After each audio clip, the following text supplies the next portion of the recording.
آج تذکرہ ہوگا ان عظیم الشان ہستی کا جن کا سارے کا سارا خاندان اولیاء کا خاندان ہے۔ آپ ابو جان کی طرف سے امام حسن مجتبی رضی اللہ تعالیٰ عنہ کے 11ویں پوتے ہیں، اور امی جان کی طرف سے امام علی مقام امام حسین رضی اللہ تعالیٰ عنہ کے 12ویں پوتے ہیں۔ آپ کی والدہ محترمہ رحمت اللہ تعالیٰ علیہ نے فرمایا کہ ولادت کے بعد when he was infant میرے بیٹے نے رمضان میں دن کے وقت میں دودھ نہیں پیا، and since childhood he was under a special divine supervision۔ آپ کو مکتب چھوڑنے کے لیے فرشتے آتے اور آواز آتی، کوئی کہنے والا کہتا اللہ کے ولی کو بیٹھنے کے لیے جگہ دو۔ دو جلیل القدر اولیاء کرام فرماتے ہیں اللہ تعالیٰ نے کوئی ولی ظاہر کیا نہ کرے گا مثل عبد القادر کے، صحابیت ہوئی پھر تابعیت، بس آگے قادری منزل ہے یا غوث۔ تو یہ شان ہے، ماضی حال مستقبل ہر زمانہ ان کا ہے۔ حضرت سیدنا حسن بصری رحمت اللہ تعالی علیہ نے آپ کی خبر دی، بلکہ اللہ کے اولیاء کرام آپ کی خبر دیتے رہے۔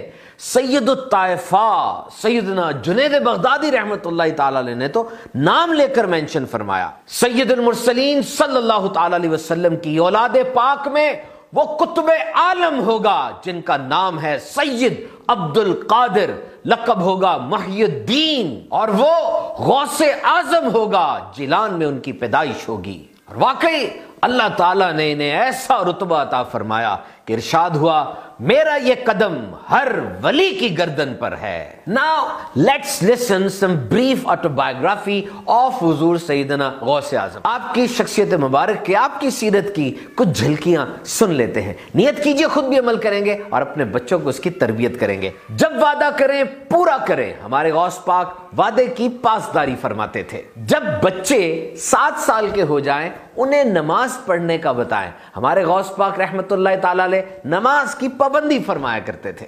ہمیشہ سچ بولیں۔